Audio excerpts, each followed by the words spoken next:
Laras, selamat pagi Bapak Ibu dimanapun kita berada pagi hari ini. Sebelum kita mendengarkan firman Tuhan, kita berdoa dulu.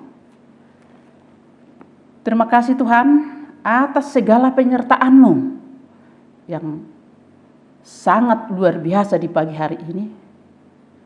Engkau Tuhan menyertai kami dan Engkau Tuhan menolong kami di setiap waktu kami. Amin. Dan renungan kita pagi hari ini yang tertulis dalam 2 Korintus 12 ayat 9, demikianlah bunyinya. Tetapi jawab Tuhan kepadaku, cukuplah kasih karuniaku bagimu, sebab justru dalam kelemahan kuasaku menjadi sempurna.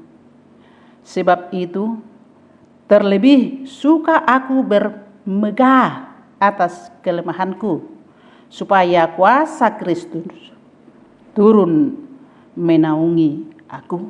Demikian firman Tuhan. Bapak Ibu, semua kita yang mendengarkan firman Tuhan ini, ada hal yang luar biasa yang mau saya sampaikan, yaitu firman Tuhan menyapa kita di pagi ini dimanapun kita berada. Dalam nats ini banyak hal yang dialami Paulus dalam kehidupannya. Yang pertama, setelah Tuhan memanggil menjadi hamba Allah, dia mengalami banyak beban. Contoh, penyiksaan, fitnah, dipenjara, dan lain-lain. Nah, kita lihat Apostel Paulus mendapatkan tanggung jawab yang luar biasa dan harus dia jelaskan sesuai dengan yang diterimanya dari Tuhan. Bahkan dia katakan di dalam nats kita ini, aku rela dan senang di dalam kelemahan. Itulah yang harus kita contoh di dalam nats kita ini. Dalam siksaan dan penganiayaan oleh karena Kristus. Boleh kita baca di ayat 10. Nah, Bapak Ibu, di dalam ayat 8, karena banyak siksaan yang dialami Paulus, dia mengatakan, aku sudah 3 kali berseru kepada Tuhan, memohon supaya utusan iblis itu mundur daripadanya. Kita lihat apa jawaban Tuhan. Di ayat 10, di ayat 9 dikatakan di situ, atau ayat kita hari ini, cukuplah kasih karuniaku kepadamu. Itulah jawaban Tuhan kepada Paulus. Demikian mungkin kita yang hidup ini, banyak hal yang kita tidak senangi di perjalanan kita ini. Semakin kita dekat dengan Tuhan, semakin banyak rintangan. Kenapa? Karena kita melihat, membandingkan apa yang kita alami, apa yang kita lihat, sehingga kita melihat banyak hal-hal yang tidak tepat sesuai dengan firman Tuhan. Kalau orang tua mengatakan, ibarat kita berkaca, bersermin, kita lihatlah apa yang kurang di dalam kehidupan kita.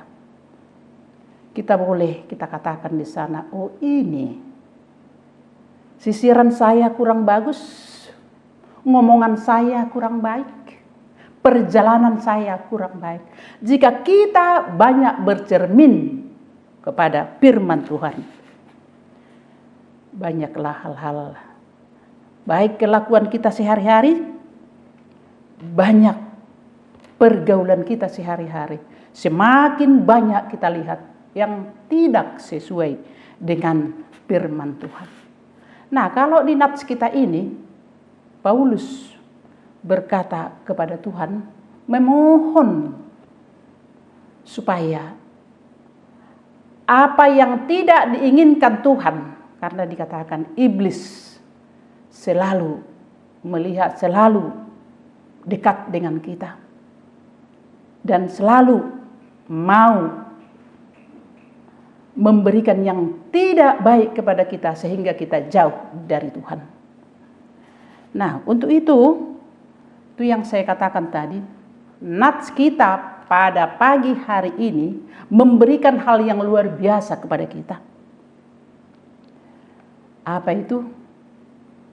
Banyak melakukan yang baik sesuai dengan firman Tuhan. Semakin banyak kita tidak melakukan firman Tuhan, lihat apa yang akan terjadi kepada kita. Tentu iblis senang, tetapi Tuhan tidak mengiyakan kita dan tidak memberikan yang terbaik kepada kita. Semakin kita jauh dari Tuhan, hidup kita ini tidak bagus dan tidak baik lagi. Yang bertepuk tangan adalah setan. Yang mengiyakan kita adalah setan. Tetapi jika kita mau mendengarkan firman Tuhan, senang dengan firman Tuhan, melakukan firman Tuhan, iblis jauh dari kita. Tuhan selalu menyertai kita. Nah, Bapak Ibu, sebagai pedoman kepada kita, boleh kita membaca dan menyanyikan lagu Kidung Jemaat nomor 438 ayat 3.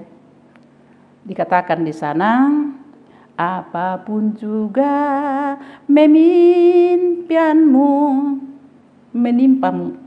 Kalau di ayat 4 dikatakan, cobaan apa mengganggumu, Tuhan menjagamu.